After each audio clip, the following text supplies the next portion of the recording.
તો ખેડાના વસોમાં એક જ દિવસમાં 6 ઇંચ વરસાદ થયો છે। વરસાદના પગલે અનેક જગ્યાઓ પર પાણી ભરાયા હોય તેવા દ્રશ્યો જોવા મળી રહ્યા છે। પાણી ભરાવાના કારણે સ્થાનિકો મુશ્કેલીમાં પણ મુકાયા છે। મુખ્ય બજાર સહિતની જગ્યાઓ પર પાણી ભરાયા હોય તેવું જોવા મળી રહ્યું છે। ગત રોજ ગ્રાઉન્ડ ઝીરો પર TV30ની ટીમ પહોંચી હતી અને આ દ્રશ્યો હાલ અત્યારે સામે આવી રહ્યા છે, જ્યાં લોકો પારાવાર મુશ્કેલી વેઠી રહ્યા છે।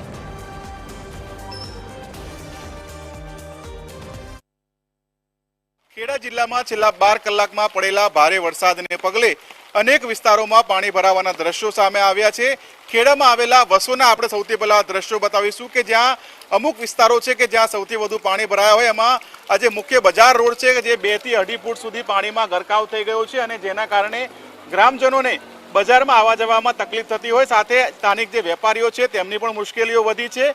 વરસાદ અવિરત વરસી રહ્યું છે અને જેના કારણે હજુ પણ આ વરસાદી પાણી અહીંયા ભરાઈ લે તેવા પૂરેપૂરા શક્યતાઓ જોવા મળી રહી છે। ત્યારે હવે જોવાનું એ રહેશે કે વરસાદી પાણી ક્યારે ઓસરે છે અને ક્યારે આ વસોના જે રહેવાસીઓ છે તેમની મુશ્કેલીઓમાં ઘટાડો થાય છે, કારણ કે હજુ પણ અનેક એવી જગ્યાઓ છે કે જેવા ઘરો છે કે જ્યાં પાણી ભરાયેલા છે અને જેના કારણે સ્થાનિક લોકો છે તે મુશ્કેલીમાં મુકાયા છે। કેમેરા પર્સન જનક ચૌધરી સાથે ભાવેશ રાજપૂત, TV13 ખેડા।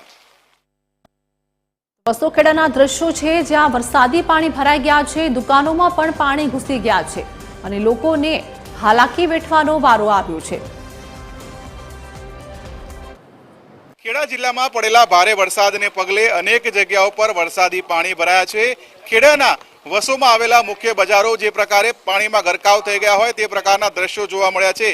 2.5 થી 3 ફૂટ જેટલું પાણી ભરાયેલું હોય જેના કારણે લોકો હેરાન થઈ રહ્યા છે અને છેલ્લા લાંબા સમય બાદ આ પ્રકારે વરસાદ પડ્યો હોય અને પાણી ભરાયું હોય તેવું સ્થાનિક લોકોનું કહેવું છે।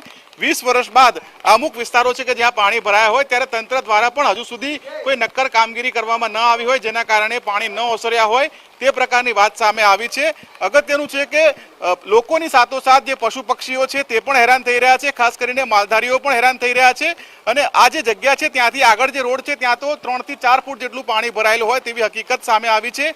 હવે જોવાનું એ રહેશે કે વરસાદ બંધ થયા બાદ પણ આ વરસાદી પાણી કેટલા સમયમાં ઓસરે છે। કેમેરા પર્સન જનક ચૌધરી સાથે ભાવેશ રાજપૂત, TV13 વસો।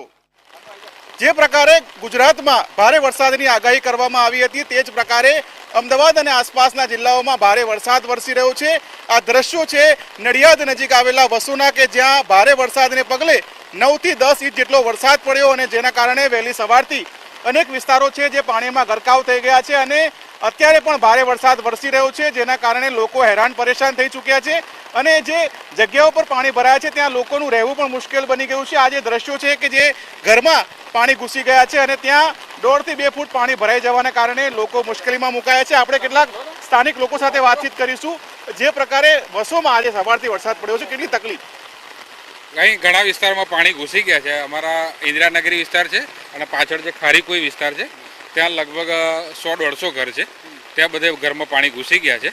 અત્યારે લોકોને સલામત સ્થળે ખસેડ્યા છે એટલે અમારા સરપંચને બધા કામે લાગ્યા છે, સરકારી તંત્ર પણ કામે લાગેલું છે અને 2 વાડીમાં એ લોકોને ભોજનની વ્યવસ્થા પણ કરી છે।